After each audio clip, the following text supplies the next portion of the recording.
Impromptu installment of Fate of the Union. Franklin shall be here as always. New podcast episode is up on iTunes and Spotify this morning, but we're going to go through a video only here installment of Fate of the Union relating to the shooting of Rayshard Brooks down in Atlanta that I'm sure a lot of you have heard of. So let's get right into it. Last week, you may have heard of that cops responded to a Wendy's drive-thru in Atlanta, and in regards to a call concerning a guy that was passed out in his car, at least seemingly intoxicated, in the drive-thru line of Wendy's. From there, he was at least attempted to take into custody by the Atlanta police. He resisted that effort, and in the confrontation with the police officers, swung at least one time, stole a taser, shot it at least once, and then ran away with the taser in hand, and then, as we'll see, turned around and attempted to shoot the taser again at the pursuing officer. So let's first start at the beginning of at least the police's interaction and notification of Brooks, and that's going to be the 911 call.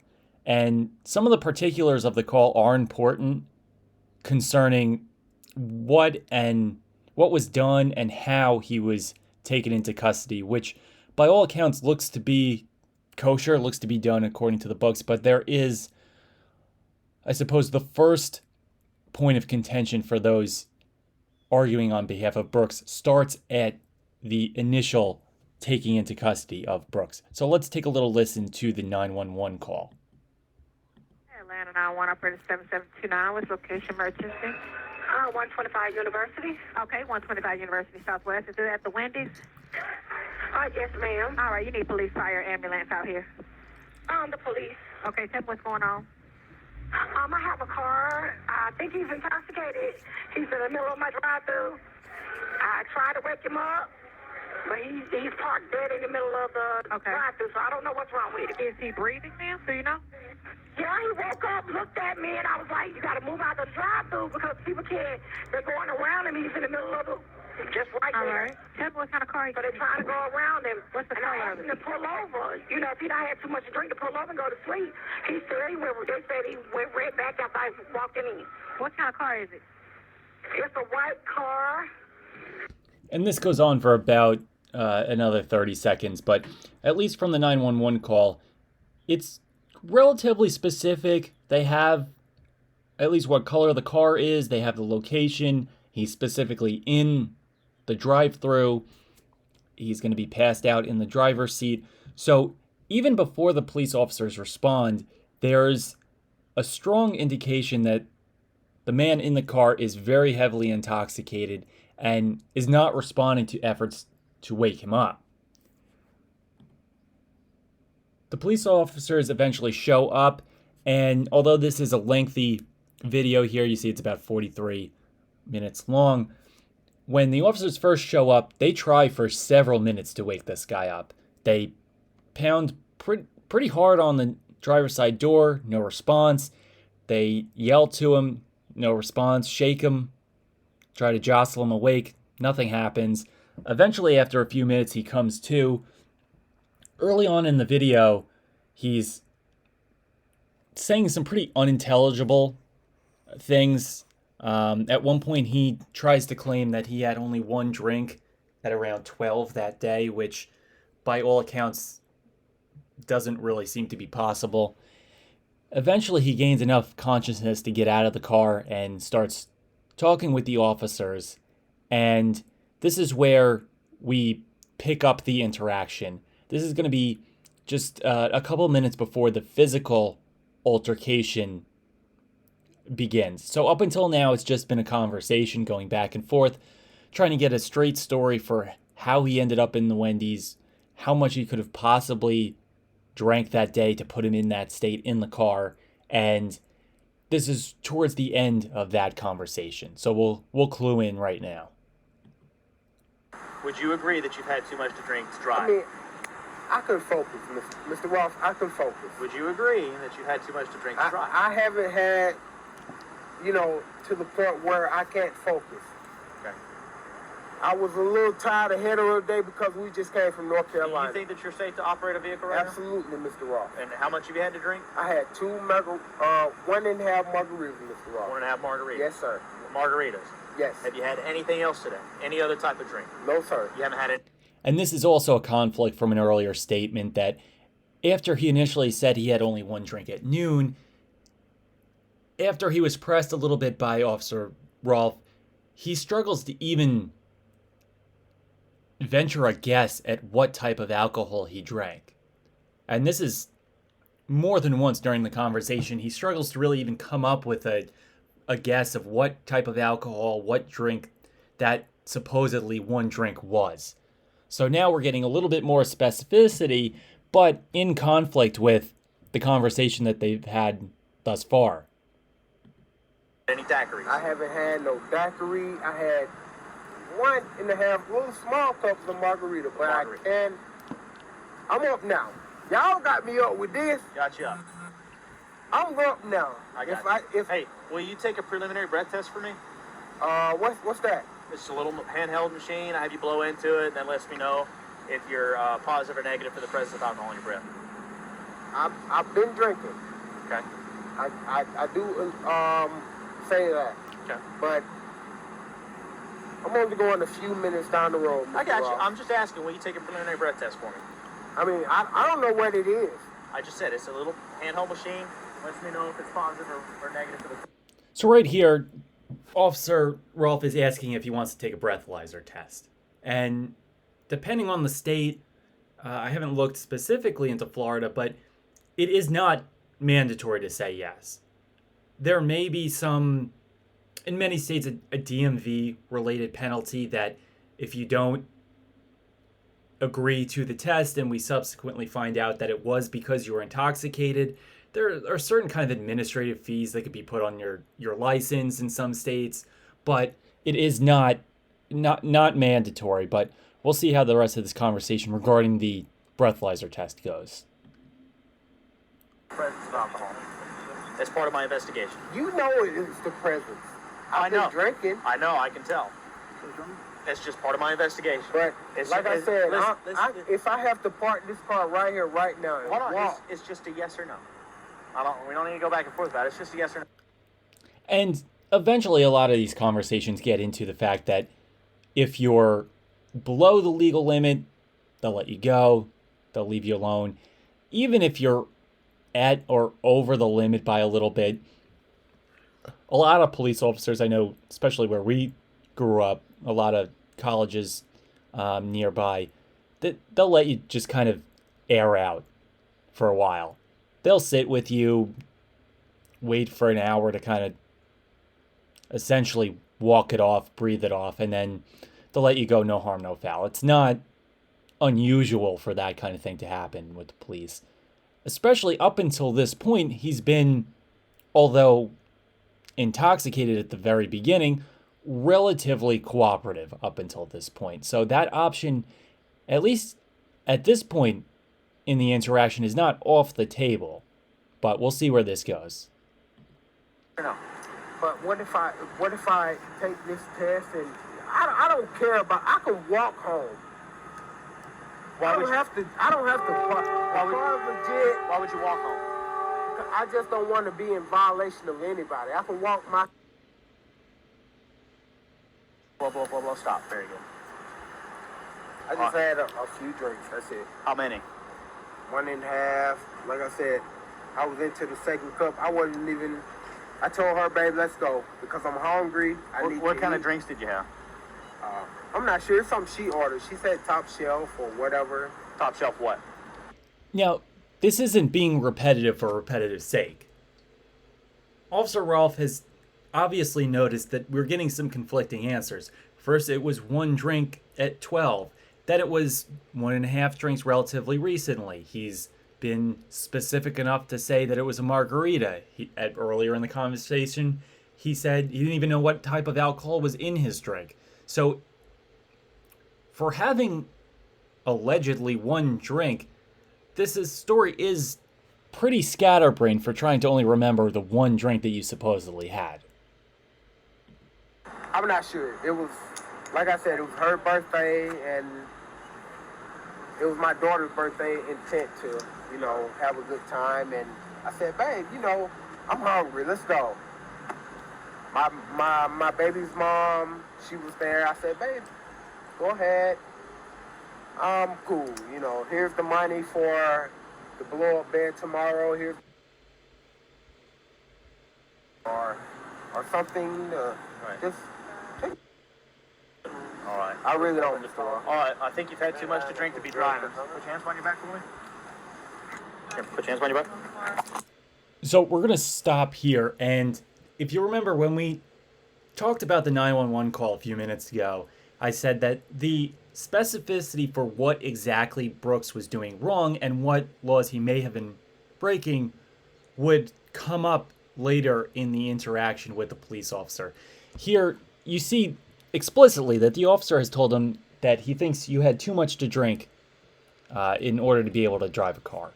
And one of the arguments circulating around is that Brooks was not reasonably notified of what law he broke. He was just kind of taken into custody. He was almost abducted by the police officers.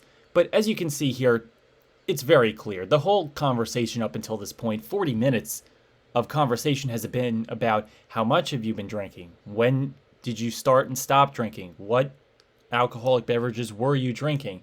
It's been consistent from the very beginning. And Officer Rolfe saying that he thinks you've had too much to drink, preventing you from driving, is quite clear. There's no requirement that the arresting officer has to recite the exact law or the section of the statute to you.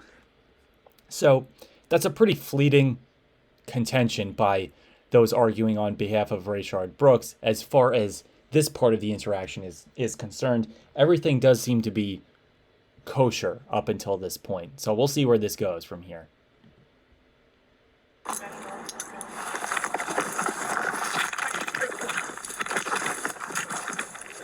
Hey, stop fighting! Stop fighting! Stop fighting! You're gonna get tased! You're gonna get tased! Stop! Mr. Ross, stop. Come on, man. Stop! You're gonna get tased! Mr. Ross. Hands off this fucking tased, huh? Hands off the tased! So right here, let's stop very quickly.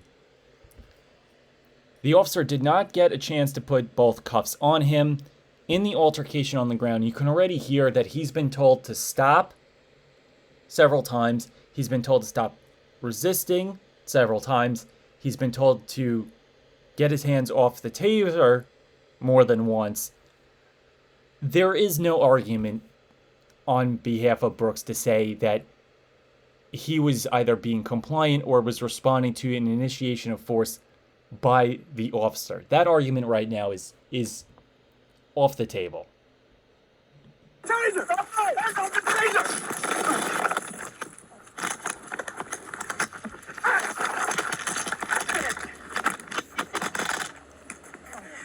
Stop fighting! Now, the rest of this video, as far as Brooks running away and the subsequent turning around with the taser and the ultimate shot that killed Brooks, is not clear from this video. You just see kind of a vertical shot up at the sky for the last about minute or so of this video. So here's a surveillance camera footage of the interaction. This is kind of parallel to the drive-in, the drive-through lane of Wendy's, as you can see here. So we'll pick it up here.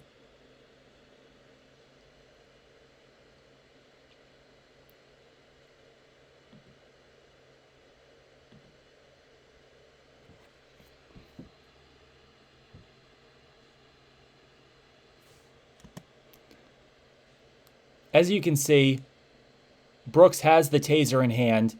He's already discharged it once.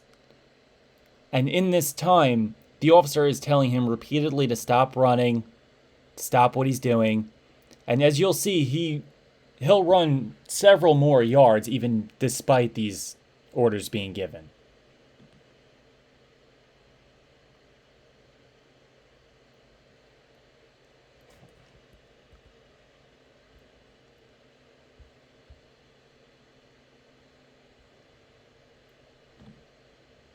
So right here you see, here's the taser clearly turns his body back towards the officer after already physically assaulting one officer and after already discharging the taser once at one of them.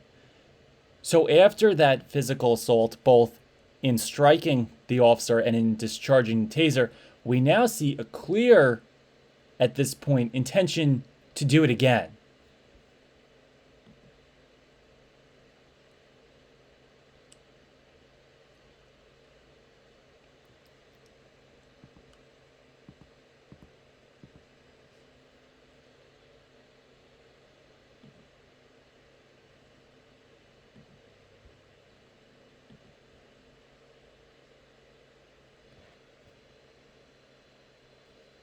And right where that was paused, not a great ending to the video, but right when it was paused were when shots were fired from Officer Rolfe. So let's digest a little bit of what we saw. We saw a 911 call come in saying that a man was asleep at the wheel in the drive-thru. We got a description of the vehicle. We got a description of the man insofar as he was unresponsive. And we got the precise location of where he was in the parking lot, in the drive-thru lane. When the officers showed up, they tried for over a half hour to have a conversation with him, and this is after several minutes of even trying to get him awake. During this time, Brooks gave several contradicting stories, both in where he was immediately preceding being in the Wendy's drive-thru, what he was in town for, and in regards to the amount and type of alcohol that he drank. In response to that, Officer Rolfe attempts to detain him while being reasonably specific in informing him what he's being detained for. He's had too much to drink to drive. Before both cuffs can be put on Brooks, he wrestles free and starts being in a physical altercation, a wrestling match with both officers on the ground. While on the ground, he's told numerous times to A, stop, to B, stop resisting, and C, to get his hands off the taser.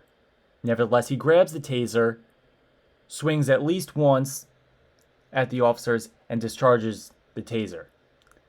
He then wrestles his way free and runs several yards, being chased by Officer Rolfe.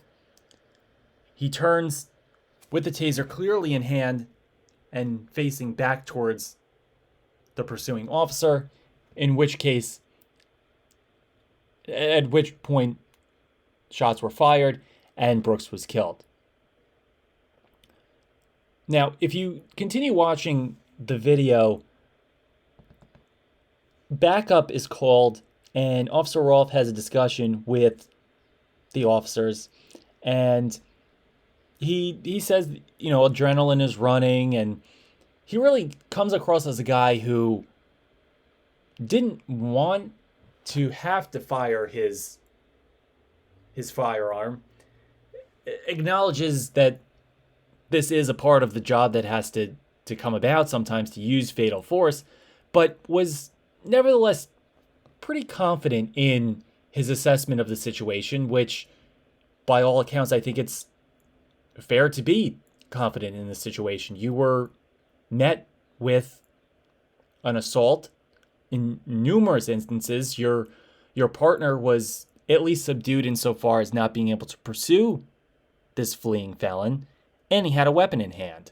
So the interpretation of Rolfe in the ensuing moments as being a little jittery, but nevertheless confident in his assessment of the situation and his use of force, I think is totally reasonable. He, from all accounts, gave it a fair response. I mean, he gave over a half hour worth of conversation with Brooks before even attempting to arrest him for a count that was rather clear Brooks was violating from the opening minutes of their conversation.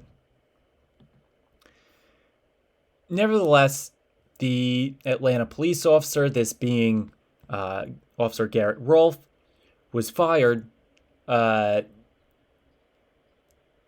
the force, and DA Paul Howard has announced that 11 charges are being filed against Garret Rolfe. And these are 4, which we'll get into in a second. Felony murder, several counts for aggravated assault, and a violation of the oath of office. That's kind of a more minor charge. It has to do with being an officer of the law or being some kind of officer or employee of the state and lying. The felony murder charge, felony murder is a pretty controversial idea in criminal law, and it stands for the idea that if you're committing a felony, many states term it a dangerous felony, an inherently depraved felony. If a murder results from your actions, you're criminally liable for murder, even if you're not the one whose actions killed someone. The usual kind of simple illustration of this is a shootout with a bank robber. A bank robber has robbed a bank with force, with a gun, has already committed a felony, and starts a shootout with the responding officers. Whether his accomplice or a bystander or a cop is killed during that shootout, he'll be liable for felony murder, even if it wasn't his shot who killed the individual. And here, the underlying felony is aggravated assault. Because he committed aggravated assault, at least in the DA's point of view, that is kind of the vehicle to use to get to a murder charge as well.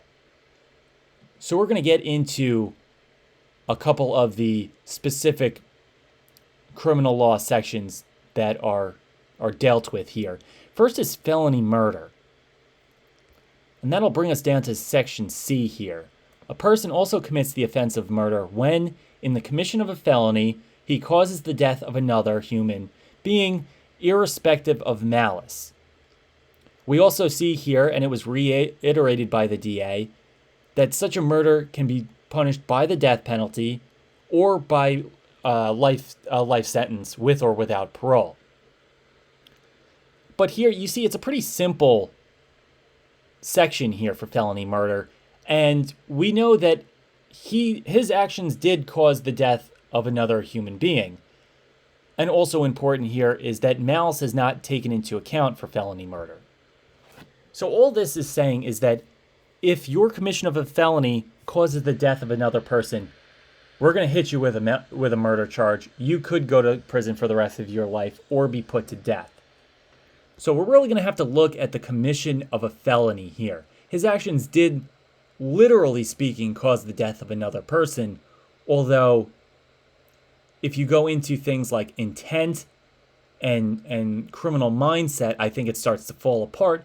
But literally speaking, as a part of causation, you could make the argument that yes, his shot did kill Rayshard Brooks. So let's go into the commission of a felony. Again, that's aggravated assault. If you go into the DA's press conference, there are some very, very tenuous arguments for what aggravated assault is being tied to, which we'll get into in a second. A person commits the offense of aggravated assault when he or she assaults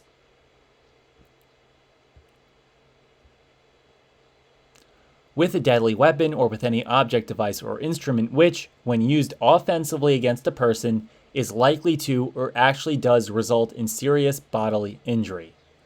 Now, in regards to Rayshard Brooks, the when used offensively part, I think, starts to really nullify at least this section insofar as it's expected to carry an aggravated assault charge to a conviction.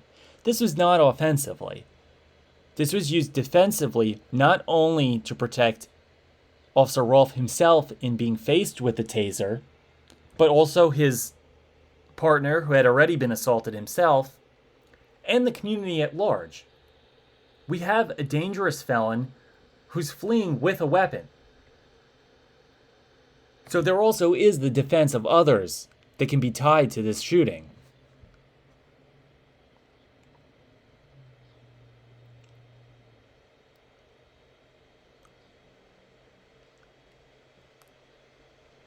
We also see that a person who knowingly commits the offense of aggravated assault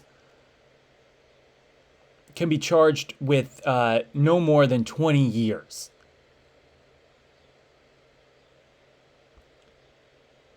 Now, the aggravated assault charge is certainly less than life imprisonment, but a 20-year charge is certainly nothing to sneeze at. And we'll go back to some of the actions that are being tied to aggravated assault. If you look at and watch the DA's press conference, aggravated assault is being tied to not only a stray bullet hitting an unrelated car in the parking lot, but also insofar as the bullets were near the vicinity of those inside the vehicle.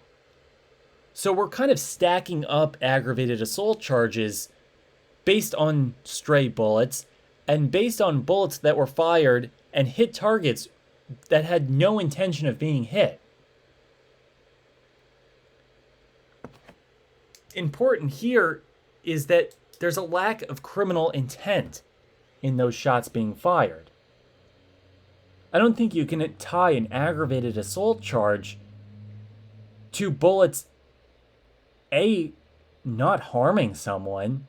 Maybe you could make an argument for attempted aggravated assault, but certainly not for targets that were not meant to be hit. Those individuals were never even in the prerogative of the officers at any time in the confrontation. So it seems here that there is some kind of political playing going on here, that it's almost, and there are several theories floating around for why this overcharging is taking place. Of course, Atlanta is the state in which we saw the Ahmaud Arbery video being published and the outrage ensuing after that. Maybe there's kind of an overcorrection, at least in the eyes of the prosecutor's office, for going extra strong after this individual. But this really seems to be totally uncalled for. Aggravated assault relating to an officer who, was fully within his prerogative to fire his weapon at Brooks, both given the danger that he and his partner were being put in, but not only that, but also the community at large. And also, again, the unrelated shots at those standing by. Also important that in Georgia law, and this is in contravention to what the DA says that because a taser is not deadly force, which has been the subject of some argument in the past. Obviously, there are some individuals whose sensibilities and genetic makeup maybe make them more susceptible to being killed by a taser. But irrespective of that, because the taser is not lethal force in his view, the shots fired on behalf of Officer Rolfe was unjustified. But that's not an accurate retelling of the law. The law, as it stands, is that an officer is allowed to discharge his weapon when he's faced with force that either can pose deadly force to him or others, or force that can cause significant grave injury. So the retelling of this story and the retelling of this case in saying that the officer was unjustified in firing his weapon because he was not met with deadly force is not entirely accurate. Because a taser certainly could lead to serious bodily injury, and again, not guaranteed serious bodily injury, but reasonably could lead to such an injury, Officer Rolfe's actions do appear to be justified in this case. there have also been arguments going around that if you look at Brooks's past, which admittedly is applying a certain degree of hindsight to the situation, but we have a man who in the past has a relatively long rap sheet of physical crimes, violent crimes against his wife and kid. A person who was confronted by the police officers and was met with non-physical, very calm interrogation for well over a half hour, and still, upon being detained, still starts a physical altercation, and not only that, takes it into resisting arrest, and not only that, takes it into stealing a police officer's weapon and then fleeing, which is critical in that it provides the officers with yet another justification for using force. Because now that he's fleeing, not only is that taser a potentially serious injury threat to the officers, it now is to the community at large. He's fleeing the crime scene with a police weapon in hand. This is the last violation of oath by public officer.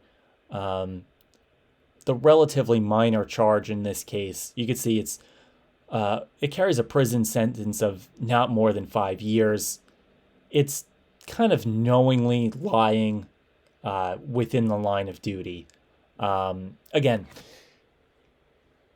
in the overall scope of this case, any sentence that gets handed down that carries either an aggravated assault charge to conviction or certainly a felony murder charge to conviction, the conviction or acquittal of this charge, I think, is going to be a moot point at that point. A lot of times in criminal law and once you get a conviction, sentencing can be done concurrently, meaning that theoretically, if he got, say, 50 years in prison for the felony murder, if this count also here, the violation of oath, carries a conviction, they're likely not going to make it 55 years. It's not going to be a sequential sentencing. In other words, the first 5 years of that 50-year sentence would not only knock out the first 5 years of that 50-year sentence, it would also simultaneously take care of this 5-year sentence. The minor charge is kind of subsumed into the bigger charge. So I think largely speaking, although it theoretically could be the only charge carried to conviction, I think in all likelihood this charge is going to end up being a nullity. I think it's just a simple tack-on charge to give them a little bit more breadth at trial to argue that not only is this officer a murderer in our purview, he's also a liar. Because issues of truthfulness on the job doesn't really go to the use of force, but because it's related to this public officer charge, it gives the prosecution a little bit more latitude in bringing that air of dishonesty, of untrustworthiness against the officers as well.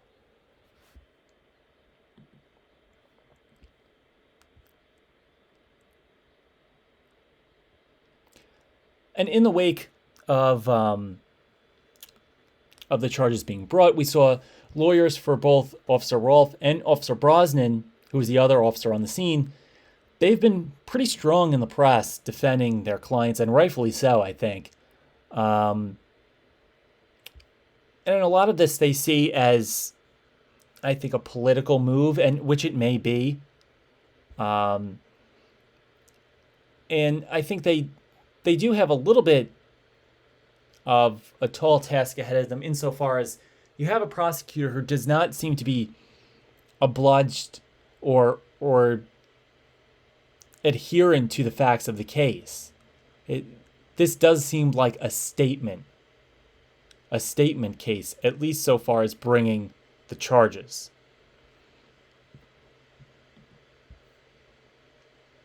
And one last point here, and this again goes to kind of the smear job that's being done on the officers, that not only did they murder Rayshard Brooks, which by all available evidence is not true, that there are allegations surfacing that Officer Rolfe either kicked him while he was down, didn't give him medical attention, and thus kind of essentially let him bleed out at the scene. But now we're seeing reports come out that this is not the case. In stark contrast to the story you may have been hearing from some more left-leaning outlets or those advocating on behalf of Rayshaun Brooks, Rolfe can be heard in one of the versions of the footage begging Mr. Brooks to keep breathing for me, and further attesting to the fact that the medical care, if you want to call it that, or the responsive care that was even capable of being given by the officers was indeed given at the scene until backup showed up, until medical personnel showed up. And here you see Rolfe's attorney said in a statement, quote, "Officer Rolfe is well known to the courts, and there is no compelling reason to bring any charges against them before the GBI has completed its investigation and published its findings." But that's another air of political motivation. If charges are going to be brought before even the Bureau of Investigation has completed their findings and published their conclusions.